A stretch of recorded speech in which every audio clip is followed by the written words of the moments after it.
Niombe waliokaa nyuma msogee viti vya mbele, ili kwamba kuna waliokaa nyuma. Si wenyewe mjuni kama mmekaa nyuma.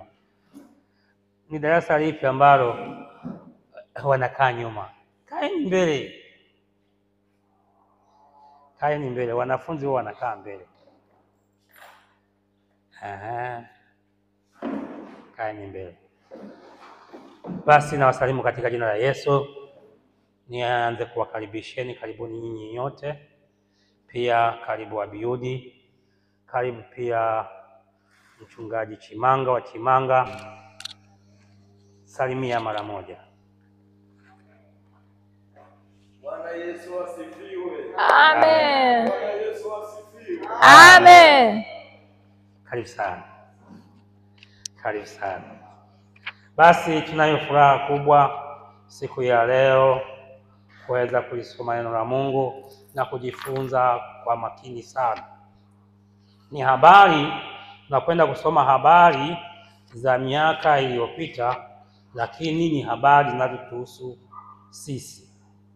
Habari hizi zinatuhusu sisi na ni habari ambazo zinatufaa katika maisha yetu ya kisasa. Tunakwenda kufungua Samueli wa kwanza.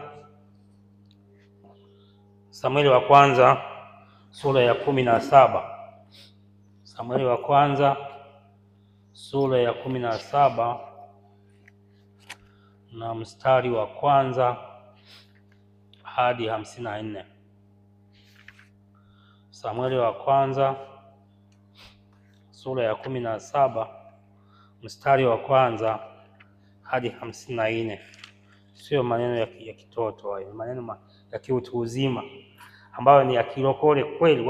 Yaani watu ambao wamemjua Yesu wanapaswa kumjua zaidi, waone faida yake. Karibu msomaji. Nitasoma Samueli wa kwanza sura ya 17 mstari wa kwanza hadi 54. Wakati huo Wafilisti walikusanya majeshi yao kwa vita. Nao wakakusanyika huko Soko ulio mji wa Yuda, wakatua kati ya Soko na Azeka katika Efsi Damimu. Naye Sauli na watu wa Israeli wakakusanyika, wakatua katika bonde la Ela, nao wakapanga vita juu ya hao Wafilisti. Wafilisti wakasimama juu ya mlima upande huu na Waisraeli wakasimama juu ya mlima upande huu, napo palikuwa na hilo bonde katikati. Ndipo akatoka shujaa katika kambi ya Wafilisti aliyeitwa Goliathi wa Gati, ambaye urefu wake ulikuwa mikono 6 na shibiri 1. Alikuwa na chapeo ya shaba kichwani, tena amevaa darii ya shaba, na uzani wake ile darii ya shaba ulikuwa shekeli 5,000 za shaba. Tena amevaa mabamba ya shaba miguuni mwake, naye alikuwa na mkuki wa shaba kati ya mabega yake, na mti wa fumo lake ulikuwa kama mti wa mfumaji, na kichwa cha mkuki wake kilikuwa shekeli 600 za chuma uzito wake. Na mtu aliyemchukulia ngao yake akamtangulia, naye akasema, akawapigia kelele majeshi ya Israeli, akawaambia, mbona mmetoka kupanga vita? Je, mimi si Mfilisti na ninyi si watumishi wa Sauli? Ichagulieni mtu akanishukie mimi. Kama akiweza kupigana nami na kuniua, sisi tutakuwa watumwa wenu, nami nikimshinda yeye na kumuua, ninyi mtakuwa watumwa wetu na kukutumikia. Yule Mfilisti akasema, na yatukana leo majeshi ya Israeli, nipeni mtu tupigane. Basi Sauli na Israeli wote waliposikia maneno hayo ya Mfilisti wakafadhaika na kuogopa sana. Basi Daudi alikuwa mwana wa yule Mwefarathi wa Bethlehemu ya Yuda, aliyeitwa jina lake Yese. Naye huyo alikuwa na wana 8, na yeye mwenyewe alikuwa mzee siku za Sauli na mkongwe miongoni mwa watu. Nao wale wana 3 wa Yese waliokuwa wakubwa walikuwa wamefuatana na Sauli kwenda vitani. Na majina ya hao wanawe 3 waliokwenda vitani ni haya. Luka anzia 20 mstari wa 20. Daudi akaondoka asubuhi. Daudi akaondoka asubuhi na mapema, akawaacha kondoo pamoja na mchungaji, akavitwaa vitu vile, akaenda kama Yese alivyomwamuru, akafika penye magari. Wakati lile jeshi walipokuwa wakitoka kwenda kupigana, wakipiga kelele za vita, nao Waisraeli na Wafilisti wakajipanga, jeshi hili likakabili jeshi hili. Basi Daudi akaviacha vile vyombo vyake katika mkono wa mlinda vyombo, akalikimbilia jeshi, akafika akawasalimu ndugu zake.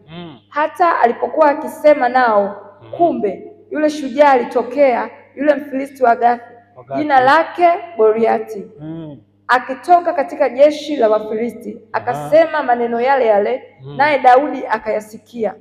Na watu wote wa Israeli walipomwona yule mtu wakakimbia, wakaogopa sana. Watu wa Israeli wakasema, je, mmemwona mtu huyu aliyepanda huko? Hakika ametokea ili awatukane Israeli.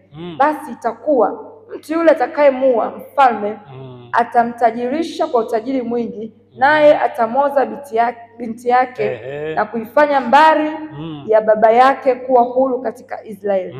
Daudi akaongea na watu waliosimama karibu akisema, je, atafanyiwaje yeye atakayemuua Mfilisti huyo na kuwaondolea Israeli aibu hii?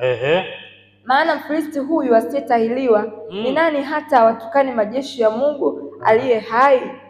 Nao watu wakamjibu vivyo hivyo wakisema, ndivyo atakavyofanyiwa mtu yule atakayemuua. Ndio 28. Naye Eliabu mkubwa wake alisikia hapo alipoongea na watu, na hasira yake Eliabu ikawaka juu ya Daudi. Akasema, mbona wewe umeshuka hapa na kondoo wale wachache? Nenda 31. Nenda 31. Na maneno hayo aliyosema Daudi yaliposikiwa, watu wakamweleza Sauli, naye akatuma mtu kwenda kumwita. Daudi akamwambia Sauli, asizimie moyo mtu yeyote kwa ajili ya huyu. Anawatuliza mimi mtumishi wako nitakwenda kupigana na Mfilisti huyu. Sauli akamwambia Daudi, huwezi wewe kumwendea Mfilisti huyu. Huwezi wewe dogo kumwendea Mfilisti huyu. Upigane naye, maana wewe ukijana tu na huyu ni mtu wa vita tangu ujana wake. Daudi akamwambia Sauli, mtumishi wako Daudi akamwambia Sauli, mtumishi wako alikuwa akichunga kondoo za baba yake, na alipokuwa akija simba au dubu, akamkamata mwana kondoo wa lile kundi. Mimi hutoka nikamfuata, nikampiga, nikampokonya kinywani mwake, na akinirukia kumshika ndevu zake, nikampiga, nikamuua. Kabisa. Mtumishi wako alimuua simba na dubu pia, na huyu Mfilisti asiyetahiriwa atakuwa kama mmoja wao, kwa sababu amewatukana majeshi ya Mungu aliye hai. Daudi akasema, Bwana aliyeniokoa na makucha ya simba na makucha ya dubu ataniokoa na mkono wa Mfilisti huyu. Sauli akamwambia Daudi, enenda na Bwana atakuwa pamoja nawe. Ndipo Sauli akamvika Daudi mavazi yake ya vita, akamtia chapeo cha shaba kichwani, akamvika dirii. Naye Daudi akajifunga upanga juu ya mavazi yake, akajaribu kwenda, maana alikuwa hajavijaribu. Daudi akamwambia Sauli, siwezi kwenda na vitu hivi, maana sikuvijaribu. Basi Daudi akavivua, akaichukua fimbo yake mkononi, akajichagulia mawe laini 5 katika kijito cha maji, akayatia katika mfuko wa kichungaji aliokuwa nao, maana ni mkoba wake, na kombeo lake alikuwa nalo mkononi mwake. Akamkaribia yule Mfilisti. Huyo Mfilisti naye akamsogelea Daudi na kumkaribia, na mtu yule aliyemchukulia ngao yake akamtangulia. Hata Mfilisti alipotazama huku na huku, akamwona Daudi, akamdharau, kwa kuwa ni kijana tu mwekundu, tena ana sura nzuri. Mfilisti akamwambia Daudi, je, mimi ni mbwa hata umenijia kwa fimbo? Mfilisti akamlaani Daudi kwa miungu yake. Mfilisti akamwambia Daudi, njoo huku kwangu, nyama yako nitawapa ndege wa angani na wanyama wa mwituni. Ndipo Daudi akamwambia yule Mfilisti, wewe unanijia mimi na upanga na fumo na mkuki, bali mimi ninakujia wewe kwa jina la Bwana wa majeshi, Mungu wa majeshi ya Israeli uliowatukana. Siku hii ya leo Bwana atakuua mkononi mwangu, nami nitakupiga na kukuondolea kichwa chako, nami leo nitawapa ndege wa angani na wanyama wa nchi mizoga ya majeshi ya Wafilisti, ili kwamba dunia nzima wajue ya kuwa yuko Mungu katika Israeli. Kuna Mungu. Nao jamii ya watu wote pia wajue ya kwamba Bwana haokoi kwa upanga wala kwa mkuki, maana vita ni vya Bwana, naye atawatia ninyi mikononi mwetu. Ikawa hapo Mfilisti alipojiinua akaenda akamkaribia Daudi, ndipo Daudi naye akapiga mbio akalikimbilia jeshi ili akutane na yule Mfilisti. Daudi akatia mkono wake mfukoni, akatoa humo jiwe moja, akalitupa kwa kombeo lake, akampiga Mfilisti katika kipaji cha uso. Jiwe hilo likamwingilia kipajini, akaanguka chini kifudifudi. Mstari wa 50.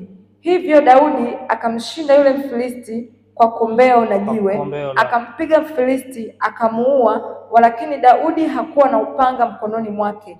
Ndipo Daudi akapiga mbio akasimama juu ya Mfilisti, akautoa upanga wake, akaufuta alani mwake, akamuua, akamkata kichwa kwa upanga huo. Nao Wafilisti walipoona ya kuwa shujaa wao wamekufa, wakakimbia wakajiokoa. Nao watu wa Israeli na Yuda, nao mstari wa 52, nao watu wa Israeli na wa Yuda wakainuka na kupiga kelele, nao wakawafuata Wafilisti mpaka ufikapo Gati na mpaka wa malango ya Ekroni.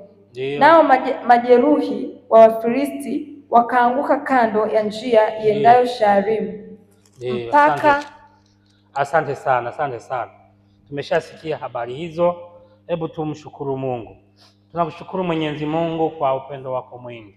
Wewe ndiye unatukumbusha habari hizi, jinsi ulivyomwongoza mtumishi wako Daudi ya kwamba apambane na adui Shetani. Wafilisti walikuwa wamefanya mghasia kubwa kwa wana wa Israeli. Hivyo Mungu kaonyesha ukuu wako na uweza wako kupitia mtumishi wako Daudi. Na sasa Goliati yupo tena, yupo Tanzania, yupo kwenye mashetani yanayowasumbua watu wako. Nasi tumekuja mchana wa leo, jioni ya leo, siku ya leo, mwaka wa leo huu, ili kwamba Mungu utusaidie. Kila mmoja wetu aliyeko mahali hapa ana Goliati wake, ana mlima mkubwa, ana Goliati mwenye mfumo, mwenye mkuki, mwenye uzito wa kilo nyingi, ambapo amemkalia kichwani. Nasi tunaomba Bwana tuwezeshe kila mmoja wetu ajue kumweza Goliati, ajue kumpiga Goliati na kumshinda, na hatimaye tuwe washindi wote. Asante Mungu wetu kwa sababu utakuwa mshindi na utatusaidia katika jina la Yesu. Amina. Uwe mshindi katika vita ulivyonayo. Somo letu, uwe mshindi katika vita ya kiroho ulionayo. Jitahidi sana, pambana, usishindwe na adui. Uwe mshindi katika vita ulionayo. Nakwenda kuangalia habari za Goliath, za Daudi na Goliathi. Hawa watu ni makabila, ni nchi mbili zinazopambana. Nchi hizi mbili zinazopambana, hizi nchi mbili mpaka leo zinapambana. Ni nchi ya Israeli na nchi ya Palestina upande wa Gaza. Gaza ndo Wafilisti, Israeli ndo Daudi. Hao wanapigana mpaka sasa hivi ninavyozungumza hapa. Gaza upande wao wameshabomolewa majumba yao yote na wameshakufa watu wengi, lakini wachokozi, yani Wafilisti, ni wale waliokwenda kuichokoza Israeli miaka 3 iliyopita. Kwa hiyo sasa, namna ya kumshinda adui ana tabia ya kumchokoza mtu aliyetulia. Goliati alijitokeza kutoka kwa Wafilisti kwenda kumchokoza Goliati. Wafilisti ni wachokozi, walienda kuchokoza Israeli wakiwa katika starehe zao, wakabeba watu karibia 1200 na baadhi yao wakawaua kama mateka. Kwa hiyo hawa ni wachokozi. Shetani anaitwa mchokozi, tena ni baba wa uongo na ni mwenyekiti wa wanaochokozana wote mahali popote walipo, sehemu yoyote, iwe kazini, iwe barabarani, iwe jirani yako, awe mtu yoyote unayemjua kazini kwako, shuleni kwako, mahali popote, mtu ambaye ni mchokozi na mkorofi, huyu mwite Goliati kuanzia sasa. Jina la Bwana libarikiwe. Amen. Goliati, tunaelewa habari za Goliati tukisoma hiyo Samueli wa kwanza sura ya 17 mstari wa kwanza hadi 54 au 58, unaweza kuendelea tu, lakini tusome tu mpaka mwisho wa 50 na mimi nitaishia 54. Nitakayozungumza nitaishia 54. Haya mengine yote ni visifu vinavyoendelea baada ya kuwa ameua adui. Sasa katika maisha tulionayo sisi wanadamu, kuna mazoea. Watu wanakwenda vitani, wanasoma vitani, wana majeshi, wana kila kitu wanachosomea ndicho wanachokwenda kufanya. Lakini kwa Mungu haikuwa hivyo. Siku hiyo Daudi haikuwa hivyo. Daudi alikuwa amejipanga vizuri. Jambo la kwanza, shida ya Goliati ilikuwa ni kumtukana Mungu wa Israeli na Waisraeli wake wote kama ni mbwa, wapumbavu, washenzi. Utasoma, tumeshasoma katika Samueli wa kwanza 17 mstari wa 3 hadi wa 4. Lakini pia jambo la pili, Goliati aliwakilisha Wafilisti wote na watu waovu wote. Goliati anabeba mpaka leo, anabeba chapa, yani anawakilisha. Kuwakilisha maana yake ni kutuma ujumbe, yani ujumbe wa kuwakilisha mtu fulani. Yani rais badala aende nchi fulani anatuma makamu wake, askofu badala aende mahali fulani anatuma makamu wake wa kumwakilisha katika nini. Sasa Goliati na Wafilisti wake, Goliati anawakilisha Wafilisti ambao walikuwa ni taifa ambalo limekalia vibaya. Mnakumbuka kule nyuma aliiba, walibeba sanduku likawawea shida kulitoa Goliati. Kwa hiyo Goliati anaendelea sana kuonyesha sura ya 17 mstari wa kwanza na wa pili, tunamjua Goliati hivyo. Jambo la tatu, kujiamini kwa adui, yani maana yake Wafilisti, na kujiamini kwa Goliati kunamfanya shetani ajiamini sana. 17:5 hadi 11. Samueli wa kwanza sura 17 mstari wa 5 hadi 11. Silaha alizokuwa nazo, magari aliyokuwa nayo ya vita, ukakamavu, urefu wake ilikuwa ni mita 3 na mkuki ulikuwa ni mita 6. Kile chuma tu kama mita 2. Chuma kile kinachoingia ambacho cha mkuki kile, unajua kile chuma cha mkuki kile waliozaliwa mikoani, sio waliozaliwa Dar es Salaam. Dar es Salaam mikuki mpaka uende Kariakoo. Huwezi kupata mikuki. Kwa hiyo alikuwa anatisha sana. Urefu wake ni juu, ni mwanaume mmoja ambaye amepanda mita 3 kwenda juu. Halafu mkuki wake ni mita 6. Kile kinachoingia ambacho angetumia kile chuma kile ni mita 2. Mita 2 maana yake ni zaidi yangu mimi. Mimi hapa sifikiri mita 2. Mimi mita 2 zimepungua. Inawezekana na mita 180. Sijui wewe una mita ngapi? Anyway, endelee. Bado alijiamini sana kwamba yeye hakika kwa urefu wake na vitisho vyake. Halafu watu wengine wanajua kutukana. Vita aliyokuwa anaifanya katika vita ni kujua kuongea. Yaani watu wanatumia vita kuongea. Watu wanatumia vita kutisha sana, kuongea sana, kana kwamba wao mnaopigana nao kwa kuwatisha. Wao ishawahi kuona Yanga na Simba wanavyofanya. Wanasema tutafunga, lakini nenda uwanjani wote. Sitaki kukumbusha madonda ya wengine, bado wengine wana makovu hapo. Juzi wamekungutwa na wengine mna makovu nyie kwenye TV, kwenye nani mnaponiangalia huko. Mna makovu, poleni sana. Lakini maneno yalikuwa mengi. Sisi tutafanya kweli. Kwa hiyo Goliati alisema ni umbwa wa Israeli wanawake tu, kama vile Amini alikuwa anamtishia Nyerere, mlikuwa mmesikia nyinyi kwa kusoma tu. Sisi tulizisikia wenyewe, redio tulikuwa tunazisikiza vizuri sana. Alikuwa anatisha, wewe Nyerere mwanamke, wewe unaweza kufanya nini hapa? Ngoja nitakuja kunywa chai Dar es Salaam. Nasikia hadi mtu atoke Uganda aje anywe chai Dar es Salaam. Amkute Nyerere, itakuwa kazi kwa kweli. Kwa hiyo sisi tulikuwa tunatetemeka hivi. Tunatetemeka kusikia kwamba mtu alafu na chama CCM ndio kilikuwa kabisa. Ndio chama kilikuwa kabisa, sio kina miezi mingapi ndio kimeanza. Basi vita ikaanza. Hebu tuiache vita ya Tanzania na Uganda, hebu tukwende kwenye vita ya kiroho. Twende kwenye vita ya kiroho ya Goliati. Goliati ana wawakilishi mpaka leo walioko mitaani, ana wawakilishi walioko mpaka leo kwenye magonjwa. Magonjwa yanasumbua watu, ni Goliati pia.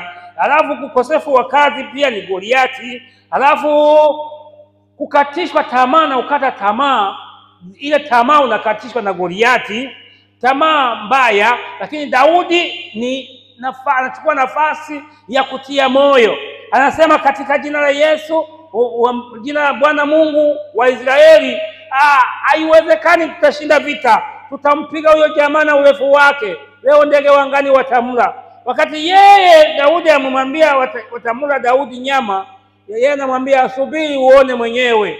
Hapa anamwambia mimi sichukuagi mishale mikuki pamoja na mimi nachukuaga mawe. Bwana Yesu asifiwe. Huko tutafika huko. Tutafika. Jambo la 4, Daudi anawakilisha watu wa Mungu leo na ushindi wa Mungu.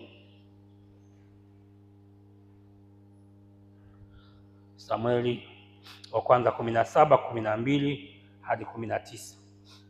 Daudi anawakilisha watu wa Mungu waliokata tamaa wote, waliovunjika moyo wote, waliojeruhiwa wote, waliosema haitawezekana. Nashukuru Mungu Jumapili mlisikia wenyewe.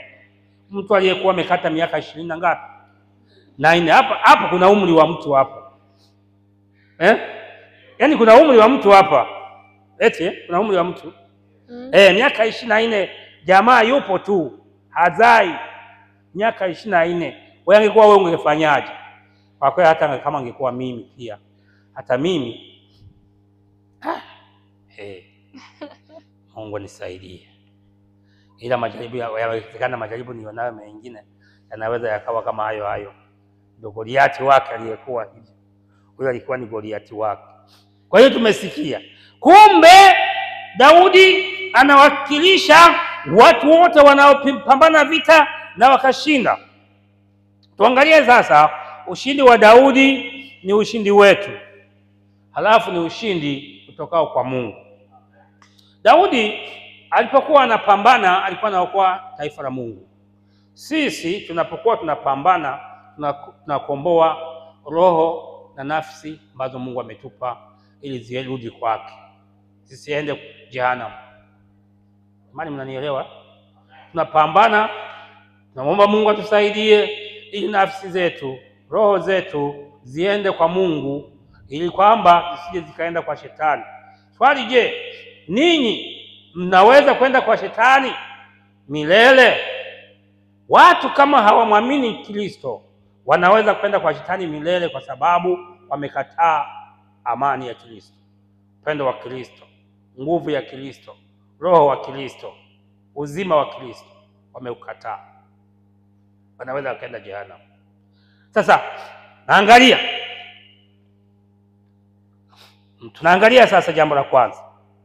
Pengine cha kwanza, Daudi alimwamini na kumtafuta Mungu kwa moyo wake wote. Kwa moyo wake wote kumtafuta Mungu bila kupepesa kwa moyo wake. Hebu turudi nyuma. Samueli wa kwanza 16:7. Soma pale. Samueli wa kwanza 16:7. Soma pale. Tumwangalie Mungu aliona moyo. 16 mstari wa 7. Mstari wa 7.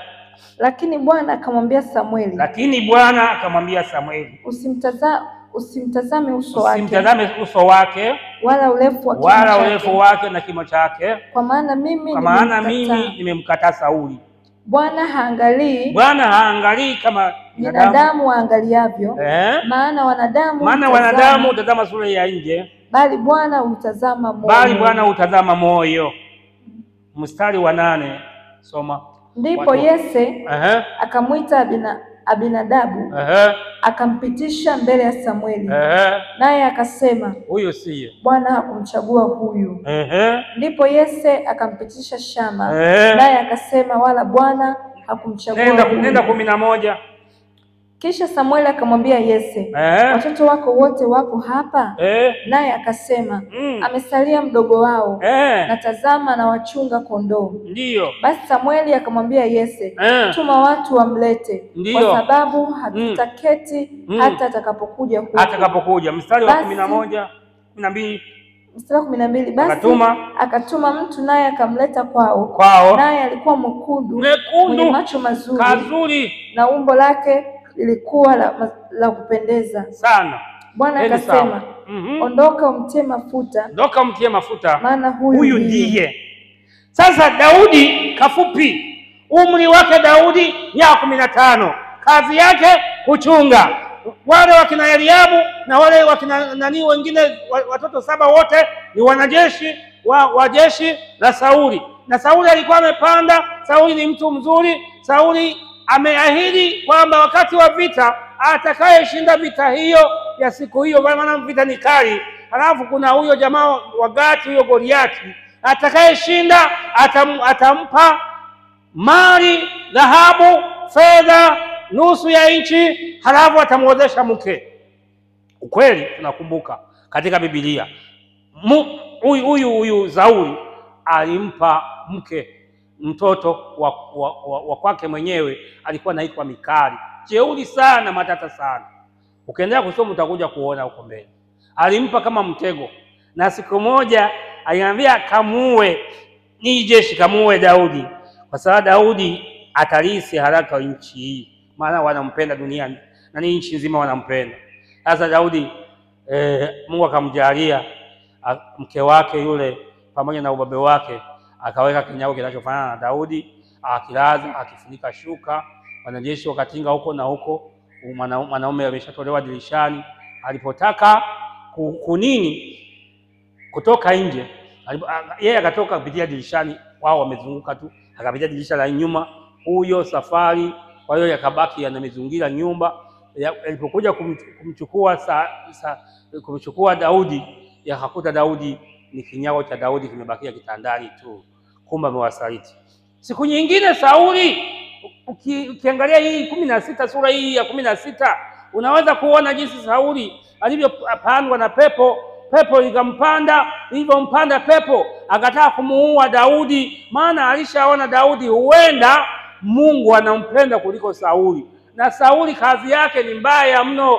Unajua kazi ya mtu inapimwa pale anapokuwa unafanya makosa mengi ukiwa katikati ya kundi lake Bwana. Ukifanya makosa, yale makosa pia yanaandikwa, yanafika mbele za Mungu, yanageuka baadaye Mungu akamkataa. Unajua uchaguzi wa Sauli ni watu waliomchagua Sauli, ni watu waliompenda Sauli. Sauli aliingiwa maki Roho Mtakatifu, lakini hapa Roho Mtakatifu amemwacha, kwa hiyo ameingiwa na roho mbaya kwa sababu ya kiburi na jeuri.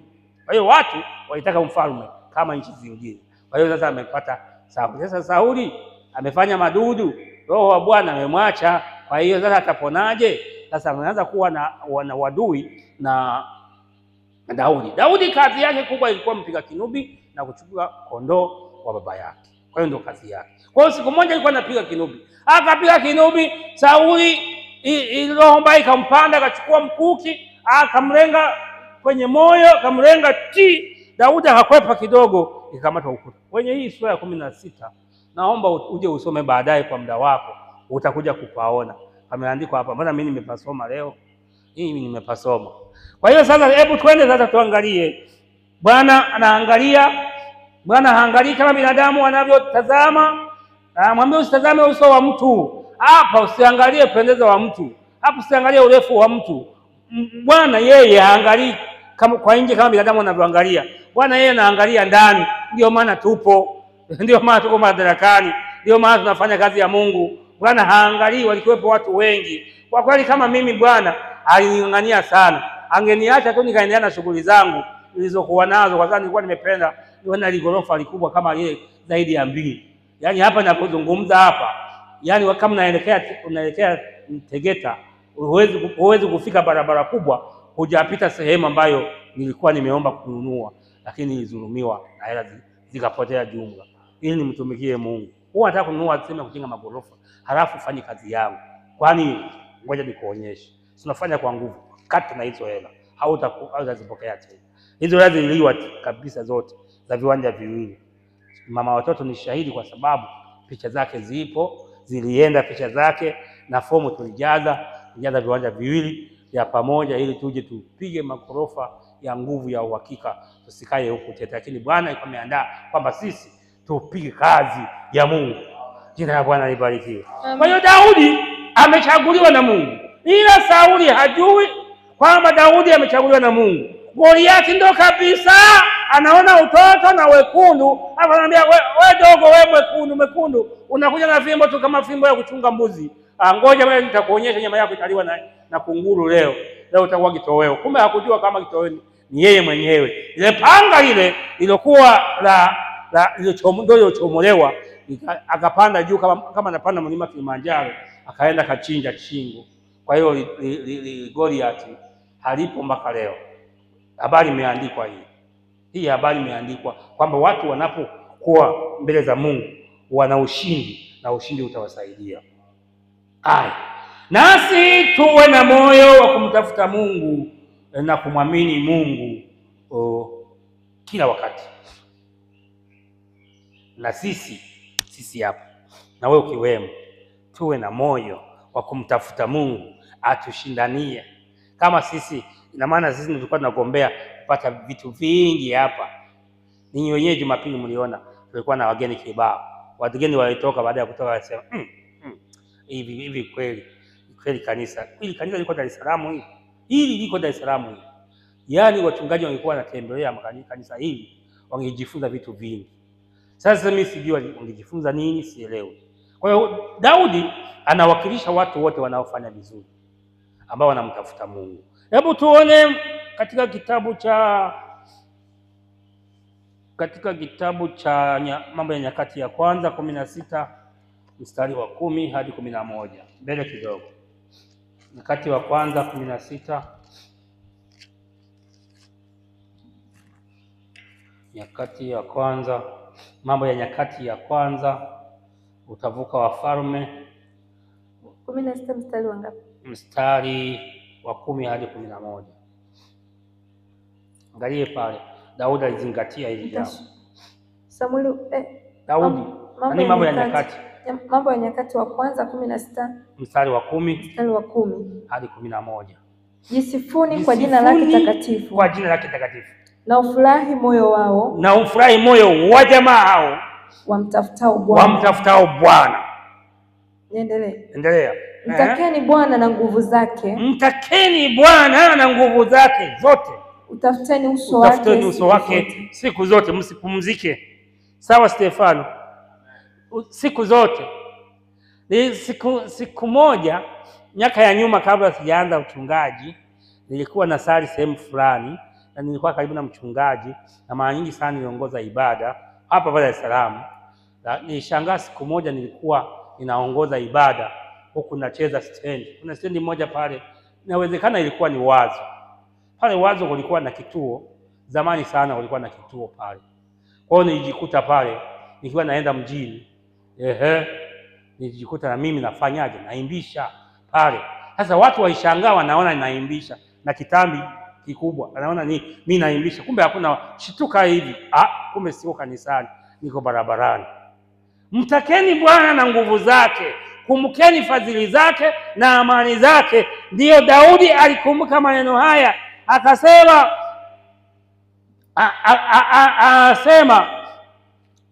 mtakeni Bwana na nguvu zake, utafuteni uso wake siku zote.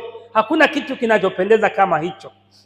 Nakumbuka siku moja haya matamko ya namna hii tunayo. tumepunguza tu makali kwa sababu ni maaskofu, lakini tunayo. Siku moja tumewaambia, nilikuwa nahubiri. Unajua uinjilisti nao ni kazi, kama kuna kitu kinafukuta. Sasa nikasimama pale kwenye treni ile kutokea ukitokea Kigoma kuna treni inayokuja huku. Sasa inatembea masaa mengi kweli. Kwa hiyo kama mhubiri yumo, ni muda wa kuhubiri. Basi nikaanza mahubiri. Nilikuwa na vitu viwili. Nikimaliza kuhubiri naanzisha mada. Kati ya mwanamume na mwanamke nani mkorofi?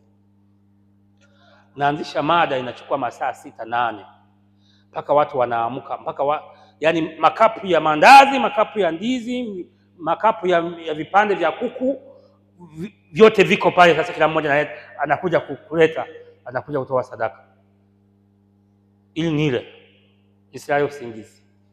Kwa nini nilikuwa naanzisha mada? Sasa basi siku moja jamaa akanisitisha, alafu kanipeleka ndani.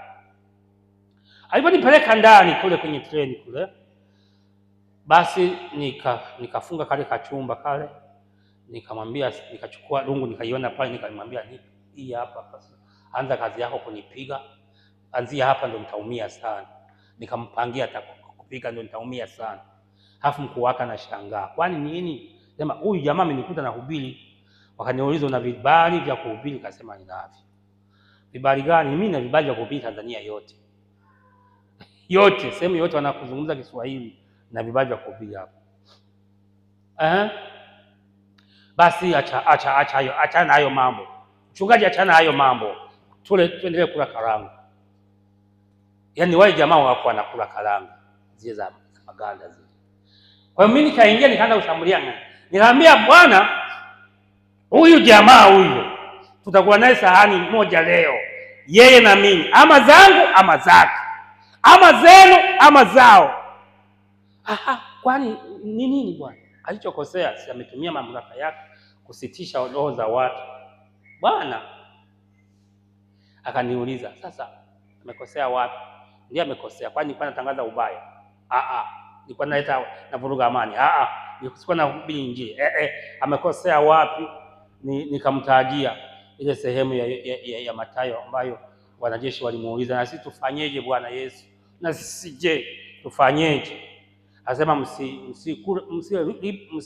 msile rushwa, kabisa. Nikamtajia yote, nikamtajia na nikamsomea na Biblia nilikuwa nayo, nikamwambia hii hapa kosea. Kwa hiyo adhabu yake ni nini? Nikamwambia adhabu yake leo treni haitakwenda, itafika mahali itasimama tu, halafu wote itabaki porini. Hii ndio adhabu yake. Ndani ya dakika 5 ikaungua injini. Hii moto ukalipuka. Walipotoka nje wote wakaniuliza, yule mchungaji yuko wapi? Na mimi nilikuwa kafupi kwenye kitambi fulani. Kafupi. Ni nani? Wewe mchungaji? Ndio wewe? Nikasema ndio ile niliyosema, kamateni yule askari mjinga. Akatoroka. Akaenda kujificha mbali. Kamateni yule ndiye aliyesababisha. Nakwambiaje, tulishinda. Ilikuwa saa 4 asubuhi. Tulishinda na tulilala. Ndio sehemu ambayo nilikula vitu vya ajabu, maana mchele ulikuwa haujaiva. Walituletea, alikuwa wananunulia, yani kama kwenda mkuja sufuria, wanarangua sufuria lote na visamaki vidogo vya hivi. Wanaangalia samaki hapo kwangu, kumbe wote wanafaa kuliwa. Visamaki vya hivi. Unaviona hivi samaki vinalingana hivi. Kuna samaki hapa kweli, kuna samaki hapa. Kila askari mkuu sijui nani, yani yeye niuliza, kwani ni wewe mchungaji? Nikasema sio mimi, ni Mungu. Mungu ametaka nionyeshe jinsi ambavyo ana uwezo wa kutetea kazi yake. Sio mimi nayeweza kutetea kazi ya Mungu, lakini yeye Mungu anaweza kutetea kazi yake. Kwa hiyo tufanyeje? Kaeni mlale mpaka kiburi kiishe. Kesho tutaenda heshima ikiwa ipo. Kila mmoja itamani. Mwishowe niliamua kusimama tu sehemu wote wanione. Unajua na mimi kajeuri halikuwemo. Niliamua kusimama na wote wanione. Kwa sababu hela nilikuwa nazo za kutosha mfukoni. mifuko yote ilikuwa imejaa fedha. Alafu nimetokea hapa nina kanisa tayari nachunga kanisa tena hili. Kwa hiyo sasa nafika kule. Kwa hiyo Mungu anamtafuta Daudi ambaye moyo wake ni wa kumcha Mungu. Anasema mtafuteni Mungu. Na wote wanaomtafuta Mungu wanamuona. Ndio maana anasema nawapenda wale wanipendao, nao wanitafutao kwa bidii wataniona. Kwa hiyo Daudi moyo wake Mungu anaujua. Sasa Daudi anawakilisha watu wote, wa Tanzania wote, Waafrika wote, wa Marekani wote, wa Asia wote wanaomtafuta Mungu na wazungu wanaomtafuta Mungu. Wahindu wote, Waafrika wote, wa Tanzania wote, Wabongo wote, Wanambweni wote wanaomtafuta Mungu anawakilisha. Kuanzia hapo watu waliniheshimu sana. Kia nikipita tu nilikuwa nasalimiwa. Mtumishi wa Mungu, umepita, nimepita. Nilifanya matukio kama 5 kwenye hizo treni makubwa. Nakwambia walinijua wote. Wale wote viongozi wa mle walinijua. Na Mungu alinisaidia nikawa nafanya miujiza sana. Siku nyingine nilikosokoza bunduki. Tuone kama nani chizi ambaye anafanyaje, ambaye ameshikwa Kariakoo, halafu anakwenda kutibiwa Ujiji, mikono imefungwa na kamba. Kwa hiyo mimi nikaomba Mungu anisaidia akapona. Alipopona hawakuamini wale askari. Wakasema hapana, huyu mbona amepona kweli, amepona. Sasa akipona sinaanza kuimbisha watu. Nikawaimbisha wote mabehewa mawili, halafu wote walikanyagana. Nataka kuona mtu aliyepona. Halafu nikaanza kuwatubisha watu kwa nguvu kubwa. Kwa hiyo watu wote wanamtafuta Mungu, Mungu anakuwa pamoja nao. Mungu hajawahi kumpungia mtu hata siku moja, na Mungu hakuachi ujifie mwenyewe. Mungu anatamani sana wewe usimame. Jambo la pili, Daudi alikuwa na shauku ya kumjali Mungu wa Israeli. Alikuwa na shauku kubwa sana. Tumesoma katika 26, 17, 26 na 36 na 46. Alikuwa na shauku kubwa ya kumjali Mungu. Sisi nasi tuwe na moyo huo wa kumjali Mungu. Tuwe na nguvu ya Mungu. Tujali wokovu ambao ametukomboa. Mungu ametuokoa na Mungu ametusaidia katika hili. Tungeweza kusoma Matendo ya Mitume sura ya 1 na mstari wa 5 hadi wa 8, lakini hatuna muda. Tuiandike tu hivyo itatusaidia. Je, Bwana, huu ndio wakati wa kuadhimisha wa Israeli kuwapa ufalme? Anasema lakini mtapokea nguvu kwanza. Huyu Yesu mnayemwona alivyoenda ndivyo atakavyorudi. Mpate kwanza nguvu hapa duniani za kuishi duniani. Hapa duniani ndugu yangu kuna nguvu. Hii nguvu iliyomuua Goliathi sio nguvu ndogo, ni nguvu kubwa. Na sisi tunatamani sana kuwa nayo. Na mtu asipokuwa nayo hawezi kuwa mchungaji, atadanganya watu tu, ataibia watu tu, ataongoza watu tu. Mara nyingi wasiokuwa na nguvu ya Daudi, roho wa Mungu, watatumia vitu tu, watatumia maji, watatumia mafuta, watatumia keki, watatumia chumvi. Maana hawana vitu vingine, hawawezi kupiga magoti kama Daudi. Hawezi kunyenyekeza. Daudi alisema niliua dubu, niliua nini, niliua jini. Hivyo viua vyote vitaji. Ila sasa hawa watu wasipokuwa na vitu eti vifaa vya kiroho, vinimacho na vita vinimacho, hawawezi kufanya huduma. Kwa hiyo Mungu awasaidie, na hilo nalo walione, hilo na tulione na sisi pia kwamba nahitaji kubwa. Jambo la 3, mambo ya Daudi juu ya kumwamini Mungu yalianza zamani sana, lakini hata hivyo naendelea. Zaburi 34 hadi 37 tunaelewa. Tamuhimidi Bwana kila wakati. Nifanye nini? Hebu soma. Tahimidi Bwana kila wakati hapo mwanzo. Zaburi 34:1, alafu 35:1, 36:1, 37:1. Utaona maajabu yake. 34. Nitamhimidi Bwana kila wakati. Sifa zake zinywani mwangu daima. Kwa hiyo ana uzoefu huyo mtu. 35. Bwana, utete nao wanaoteta. Teta na hao jamaa, pambana nao. Upigane nao wanaopigana. Piga, ua, maliza wanaogombana na Buda, wanaogombana na Abiudi, wanaogombana na nani? Na Fredi, wanaogombana na mchungaji, wanaogombana na Chimanga wa Chimanga. Wanaopambana naye, kwamba Goliati wake Chimanga, mpige. Bwana. Endelea 36. Kuasi kwake yule mwovu, kunena moyoni mwake, hakuna hofu ya Mungu mbele ya macho yake. 37. Usikasirike kwa sababu ya watenda mabaya, usiwahusudu wafanyao ubatili. Anaombea watu wengine rehema. Haya, rudi 34, nenda 17, 18 na 19. Inaweza kukusaidia wewe pia. Rudi 34 Zaburi, mstari wa 17, wa 18 na 19. Mstari wa 17. Walilia naye Bwana akasikia, akawaponya taabu zao zote. Bwana yu karibu na wote waliovunjika moyo na waliopondeka moyo, huwaokoa kwenye shida. Mateso ya mwenye haki ni mengi sana, lakini Bwana humponya na hayo yote kabisa. Ndio yapo. Daudi amebeba kusudi la Mungu ndani ya moyo wa kila mmoja. Sisi kama tukimwamini Mungu kama Daudi, maana tunashinda. Hatuwezi kubeba madhaifu ya Daudi, lakini tunaweza kubeba ushuhuda wa Daudi. Bwana asifiwe. Hatuwezi kubeba ushuhuda wa Buda au madhaifu ya Buda, lakini tunaweza kubeba kila ambacho Buda amefanya, Mungu akiwa anamuongoza, au wewe mwenyewe. Hatuwezi kwenda kinyume na Mungu. Lazima tutakwenda vizuri. Twende sasa, twende namba 4. Daudi hakujiamini. Daudi hakujiamini mwenyewe, bali alimwamini Mungu juu ya Wafilisti.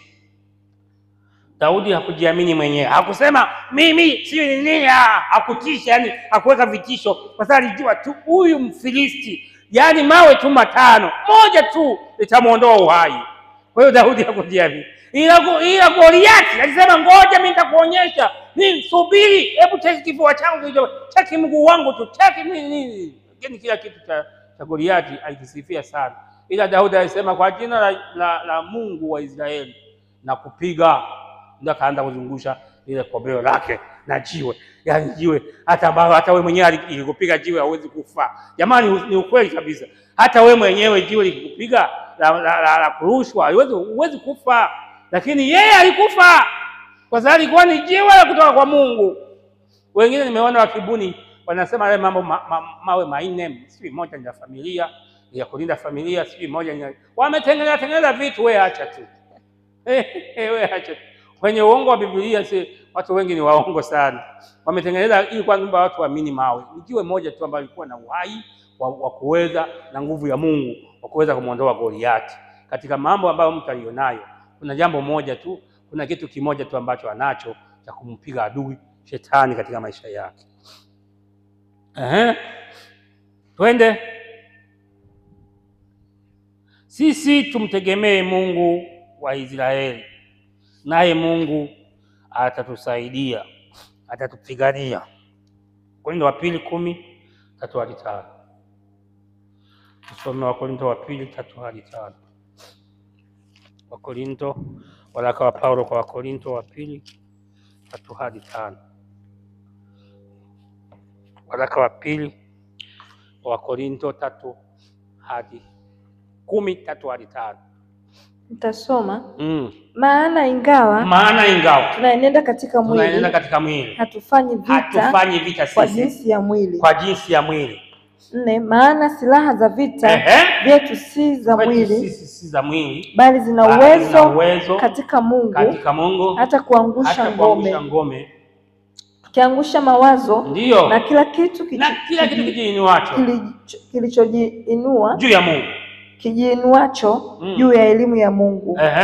Na tukiteka nyara Ndiyo. kila fikra ipate kumtii Kristo. Tena tukiwa tayari kupatiliza maasi yote kutii kwenu tutakapotimia. Asante sana.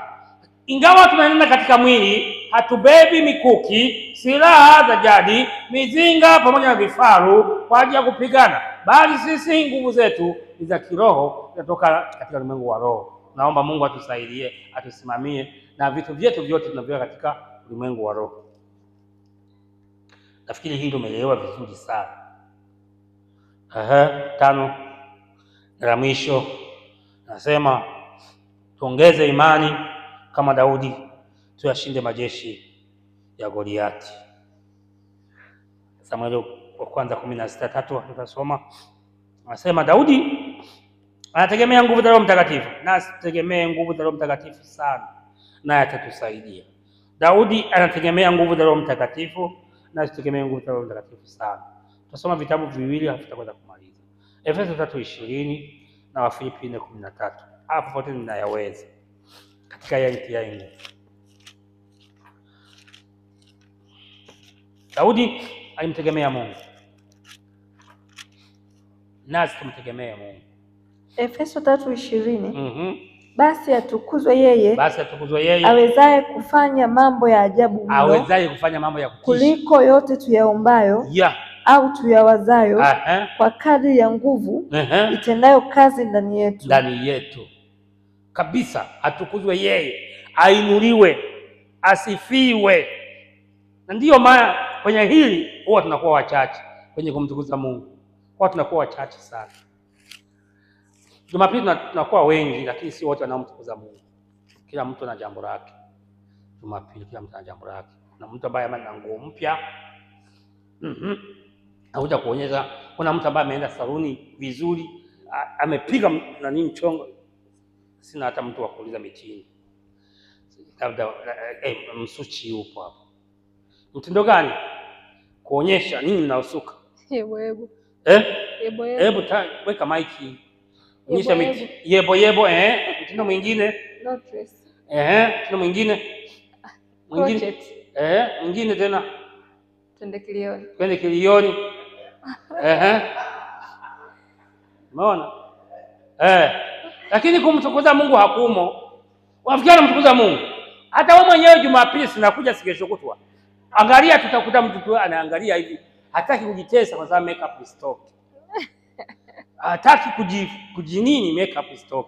Lakini mimi nasema hivi, Daudi yeye alikaa mafichoni, alikaa porini, alionekana mbele za Mungu, moyo wake ulikuwa unamwendea yeye. Alipiga kinubi, alimsifu Mungu, alitunga nyimbo, aliimba nyimbo. Hebu tusome la mwisho. Wafilipi 4:13. Nayaweza mambo yote katika yeye anitiaye nguvu. Nayaweza mambo yote katika yeye anitiaye nguvu. Tunayaweza yote katika yeye anitiaye nguvu. Daudi aliamini kwamba Mungu akimsaidia atayaweza kila kitu atakiweza, na sisi tunakiweza. Kila mtu anaweza na watu wote tunaweza, na katika hayo yote tunayaweza sisi sote. Peke yetu sisi bila Yesu hatuwezi jambo lolote. Tunamhitaji Yesu atusaidie katika maisha yetu. Tunamhitaji Roho Mtakatifu atusaidie katika maisha yetu. Tunamhitaji Mungu aonekane katika shughuli zetu zote, katika biashara zetu, katika ajira zetu, katika kazi zetu, katika kuchagua chumba wa kike na wa kiume. Tunamhitaji Mungu sana. Maana kama tumhitaji Mungu, tutachukua hata nguru mbili. Tunahitaji Mungu sana. Atusaidie, atuongoze, atuwezeshe. Naomba tusimame, tumshukuru Mungu. Mwambie Mungu, Mungu tusaidie. Na Goliati ametuzingira. Taja pale ambapo naona Goliati anakusumbua. Eneo ambalo Goliati anakusumbua, eneo ambalo unaona Goliati anakutesa, hebu kemea Goliati atoke. Baba, katika jina la Yesu mwanangu hai. Unaye Goliati ambaye ni mtesi. Tena ni adui kama Haman ambaye anataka kutuangamiza katika maisha yetu. Na tunasambaratisha katika jina la Yesu Kristo. Tunazisambaratisha roho mbaya ya Goliati katika miji ya watakatifu, nyumba za watakatifu, familia za watakatifu, ndoa za watakatifu. Tunazisambaratisha katika jina la Yesu. Ile ndio shetani, ile za ibilisi, hila za adui, hila za shetani, hila za mapepo yakawa na Goliathi. Goliathi ambaye anawakilisha wauaji wote, Goliathi ambaye anawakilisha mateso yote, Goliathi anawakilisha ukosefu wa ajira, Goliathi anawakilisha uasherati wote, wazinzi wote, wezi wote, Goliathi ambaye anatesa taifa la Israeli, anatesa katika jina la Yesu.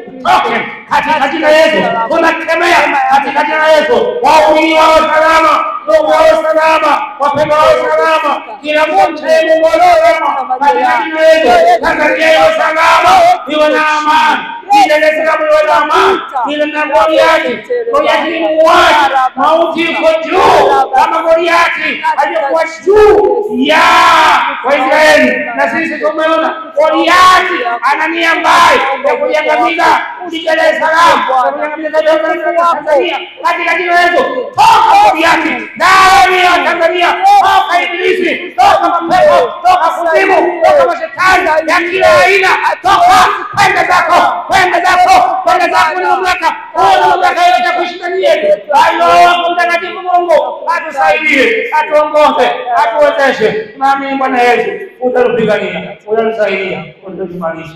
Tuimarishe kila mmoja wetu kwa mapenzi yako, na wakati mikononi mwako watu wote Mungu, watu ambao watafuatana nasi siku ya leo, wote ambao watasikia, wote ambao wataona, wote wenye shida, waliolazwa, wagonjwa ambao wamejisikia vibaya, na wakati zote mikononi mwako Baba. Ninaamini kwamba Mungu utafanya, Yesu utafanya, Baba utafanya, naweka wote mikononi mwako katika jina la Yesu Bwana Mwokozi wetu hai. Amen. Amen. Basi Mungu awabariki. Karibuni tena Ijumaa. Power on.